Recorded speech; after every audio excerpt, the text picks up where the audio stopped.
സർക്കാർ ഉത്തരവ് വൈകിയതും ട്രഷറിയിൽ പണമെത്താൻ വൈകിയതുമാണ് പെൻഷൻ വൈകാൻ കാരണം. സർക്കാർ ഉത്തരവുകളുടെ പകർപ്പ് റിപ്പോർട്ടിന് ലഭിച്ചു. വീഴ്ച പറ്റിയത് സർക്കാരിന് തന്നെയാണ്.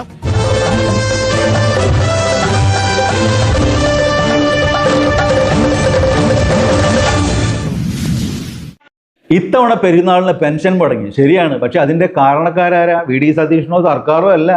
സർക്കാർ അതിനാവശ്യമായ നടപടികൾ എടുത്തിട്ടും പണം കൊടുത്തിട്ടും അത് പെരുന്നാളിന് മുമ്പ് വിതരണം നടത്താതെ UDF സർക്കാരിനെ പഴി കേൾപ്പിക്കാൻ വേണ്ടി സഖാക്കൾ ഭരിക്കുന്ന ബാങ്കുകാർ ബോധപൂർവം പെൻഷൻ വിതരണം നടത്തിയില്ല. ഇതാണിപ്പോൾ സോഷ്യൽ മീഡിയ വഴി കോൺഗ്രസും ലീഗും വ്യാപകമായി പ്രചരിപ്പിക്കുന്നത്. ഇതൊരു പച്ച നുണയാണ്. യഥാർത്ഥത്തിൽ വിതരണം നടത്തേണ്ട തുകയുടെ 1/5 മാത്രമാണ്, ഏകദേശം 1/5 തുക മാത്രമാണ് ആദ്യഘട്ടത്തിൽ ട്രഷറിയിലെത്തിയത്. ആ തുക ബാങ്കുകളിലെത്തിയത് മെയ് 26 വൈകിട്ട്. മെയ് 27, 28 ദിവസങ്ങൾ പെരുന്നാളിൻ്റെ അവധി. കിട്ടിയ തുക വിതരണ ചുമതലയുള്ളവർ 26 വൈകിട്ടും 27 വിതരണം നടത്തി. 1 ലക്ഷം രൂപയാണ് അന്ന് ലഭിച്ചത്.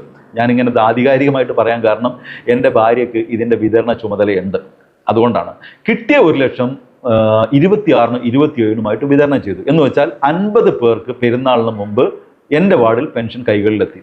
ഏകദേശം 200 പേർക്കാണ് എൻ്റെ വാർഡിൽ പെൻഷൻ നേരിട്ട് വിതരണം നടത്തേണ്ടത്. അതിൽ ബാക്കിയുള്ളവർക്ക് പെരുന്നാളിന് മുമ്പ് പെൻഷൻ കയ്യിൽ കിട്ടിയില്ല.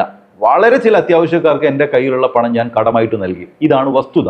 300-400 ആളുകൾക്ക് പെൻഷൻ നേരിട്ട് വിതരണം നടത്തേണ്ട വാർഡുകൾ ഉണ്ടെന്ന കാര്യം ഓർക്കുക. എന്ന് വെച്ചാൽ ശരിക്കും പറഞ്ഞാൽ ഏകദേശം 1/5 പേർക്ക് മാത്രമാണ് പെരുന്നാളിന് മുമ്പ് പെൻഷൻ കൈകളിൽ ലഭിച്ചത്.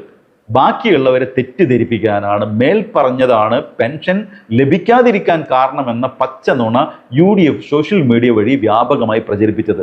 സതീഷിന്റെ അനുയായികളായതുകൊണ്ട് നുണയുടെ കാര്യത്തിൽ അവർക്കൊരു പ്രത്യേക പ്രാവീണ്യം ഉണ്ടാവുമല്ലോ. എന്നാൽ ഇതിന്റെ സത്യാവസ്ഥ എന്താണെന്ന വാർത്തയാണ് ഇപ്പോൾ പുറത്തു വന്നിരിക്കുന്നത്. അത് ഞാൻ നിങ്ങളെ കാണിക്കാം. അതിനു മുമ്പ് ഇത്തരം നട്ടാൽ കുരുക്കാത്ത നുണ പ്രചരിപ്പിക്കുന്ന കോൺഗ്രസിന്റെയും ലീഗിന്റെയും അനുഭാവികളോട് 2 ചോദ്യങ്ങൾ. ഒന്ന്, സഖാക്കൾ ഭരിക്കുന്ന ബാങ്കിൽ അവർ ബോധപൂർവം വിതരണം നടത്താതെ ഈ പണം പിടിച്ചു വെച്ചതാണെങ്കിൽ UDF ഭരിക്കുന്ന ബാങ്കിൽ എന്തിൻ്റെ പേരിലാണ് ഈ പെൻഷൻ വിതരണം വൈകിയത്? 2, ഇത്തരത്തിൽ ഒരു ഗുരുതരമായ വീഴ്ച ബോധപൂർവം ഇടതുപക്ഷം ഭരിക്കുന്ന ബാങ്കുകൾ സൃഷ്ടിച്ചതാണെങ്കിൽ എന്തുകൊണ്ടാണ് ആ ആക്ഷേപം മുഖ്യമന്ത്രി വി.ഡി. സതീശനോ സഹകരണ മന്ത്രിയോ ആക്ഷേപമായി ഉന്നയിക്കുകയോ അന്വേഷണത്തിന് ഉത്തരവിടുകയോ ചെയ്യുന്നില്ല? ഏതായാലും ഇപ്പോൾ പുറത്തു വന്ന ആ വാർത്ത ആദ്യം ഒന്ന് കാണാം. Fast on reporter. പെരുന്നാളിന് പെൻഷൻ ലഭിക്കാത്തതിൽ സഹകരണ സംഘങ്ങൾക്ക് വീഴ്ചയില്ല. സർക്കാർ ഉത്തരവ് വൈകിയതും ട്രഷറിയിൽ പണമെത്താൻ വൈകിയതുമാണ് പെൻഷൻ വൈകാൻ കാരണം. സർക്കാർ ഉത്തരവുകളുടെ പകർപ്പ് റിപ്പോർട്ടിന് ലഭിച്ചു. മെയ് 19 സർക്കാർ പെൻഷൻ നൽകാൻ തീരുമാനിക്കുന്നത്. പെരുന്നാളിന് 1 ദിവസം മാത്രം ബാക്കി നിൽക്കെ മെയ് 25 സഹകരണ ജോയിന്റ് രജിസ്ട്രാർമാരുടെ അക്കൗണ്ടിലേക്ക് പണം ട്രാൻസ്ഫർ ചെയ്ത ഉത്തരവാകുന്നത്. സർക്കാർ ജാള്യത മറയ്ക്കാനാണ് സഹകരണ സംഘങ്ങളെ അപകീർത്തിപ്പെടുത്തുന്നതെന്ന് കോഓപ്പറേറ്റീവ് എംപ്ലോയീസ് യൂണിയൻ ആരോപിച്ചു. വീഴ്ച പറ്റിയത് സർക്കാരിന് തന്നെയാണ്. കഴിഞ്ഞ തവണയൊക്കെ പെരുന്നാളിന് മുൻപ് പെൻഷൻ കൊടുത്തുകൊണ്ടിരുന്നത്. ഇക്കുറി ആ പെൻഷൻ നൽകാനുള്ള ഉത്തരവ് വൈകിയതാണ്. പ്രത്യേകിച്ച് അവധി ദിവസങ്ങൾ കൂടി വരുന്ന സാഹചര്യത്തിൽ കൃത്യമായി പെൻഷൻ കൊടുക്കാതിരുന്നതിന് കാരണം. അതിന് സഹകരണ സ്ഥാപനങ്ങളെ പഴിച്ചിട്ട് കാര്യമില്ലെന്നാണോ? തീർച്ചയായിട്ടും ഡോക്ടർ അരുൺകുമാർ, ഈ സഹകരണ സംഘങ്ങൾക്ക് പെൻഷൻ വിതരണവുമായി ബന്ധപ്പെട്ടുകൊണ്ട് വീഴ്ച സംഭവിച്ചിട്ടില്ല എന്ന സർക്കാർ ഉത്തരവ് തന്നെ തെളിവാണ്. 19/5/2026 സർക്കാർ പെൻഷൻ നൽകണമെന്നുള്ള ഉത്തരവിറക്കിയിരുന്നു. പക്ഷേ ഇതുമായി ബന്ധപ്പെട്ട് ഈ പെൻഷൻ നൽകാൻ ആവശ്യമായിട്ടുള്ള പണം ട്രഷറികളിലേക്ക് അന്ന് കൈമാറ്റം ചെയ്തിട്ടില്ല. 23/5/2026 ഇതുമായി ബന്ധപ്പെട്ടുകൊണ്ട് കൃത്യമായി എത്ര പണം വേണം എന്നുള്ള കാര്യം വിലയിരുത്തിക്കൊണ്ട് അതിനകത്ത് ഒരു തീരുമാനമെടുക്കുന്നത്. 25-ാം തീയതിയാണ് എല്ലാ ജില്ലാ സഹകരണ സംഘങ്ങളുടെ സബ് രജിസ്ട്രാർമാരുടെയും അക്കൗണ്ടുകളിലേക്ക് പണം എത്തുന്നത്. പിന്നീട് ഈ പറയുന്ന 26-ാം തീയതി 1 ദിവസം മാത്രമാണ് ബാക്കി നിൽക്കുന്നത്.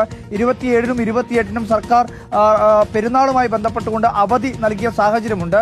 അപ്പോൾ 1 ദിവസം മാത്രമാണ് ഈ പറയുന്ന അക്കൗണ്ടുകളിലേക്ക് പണം എത്തിയതിനു ശേഷം ലഭിച്ചിട്ടുള്ളത്. അതിലും പല സഹകരണ സംഘങ്ങളുടെ അക്കൗണ്ടുകളിലേക്ക് ആ ഒരു ദിവസത്തിനകം തന്നെ പണം പോയിട്ടില്ല എന്നുള്ള കാര്യം കൂടി മനസ്സിലാക്കാൻ വേണ്ടി കഴിയുന്നുണ്ട്. എന്തായാലും കൃത്യമായ രീതിയിൽ സർക്കാർ ഉത്തരവ് തന്നെ വ്യക്തമാക്കുന്നത് ഇത്തരത്തിൽ സഹകരണ സംഘങ്ങൾക്ക് ഈ പെൻഷൻ വിതരണവുമായി ബന്ധപ്പെട്ടുകൊണ്ട് വീഴ്ച സംഭവിച്ചിട്ടില്ല. അതിനകത്ത് ജൂൺ 5-ാം തീയതിക്കകം പൂർത്തിയാക്കിയാൽ മതി എന്നുള്ള ഒരു കാര്യം കൂടി, അതായത് 25-ാം തീയതി തുടങ്ങി ജൂൺ 5-ാം തീയതിക്കകം പൂർത്തിയാക്കിയാൽ മതി എന്നുള്ള കാര്യം വളരെ വ്യക്തമായി തന്നെ ആ ഉത്തരവിൽ പറയുന്നുണ്ട്. ഇനിയും ഇനിയും ഈ പറയുന്ന രീതിയിൽ ദിവസങ്ങൾ ബാക്കിയാണ് ഈ പറയുന്ന പെൻഷൻ കൊടുത്തു തീർക്കാൻ. സഹകരണ സംഘങ്ങൾക്ക് ഇനിയും സമയമുണ്ട്. 15-ാം തീയതി ജൂൺ 15-ാം തീയതിക്ക് ശേഷം മാത്രം കൊടുക്കാൻ ബാക്കിയുള്ള പണം തിരികെ അടച്ചാൽ മതി എന്നുള്ള കാര്യം കൂടിയാണ് ഉത്തരവിൽ വ്യക്തമാണ്.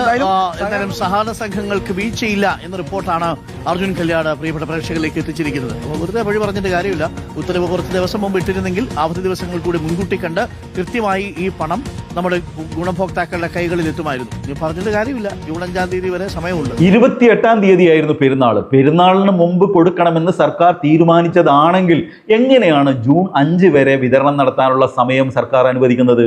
അവനവന്റെ ആമാശയത്തിനെങ്കിലും ദഹിക്കുന്ന കള്ളമെങ്കിലും പറയേണ്ട UDF.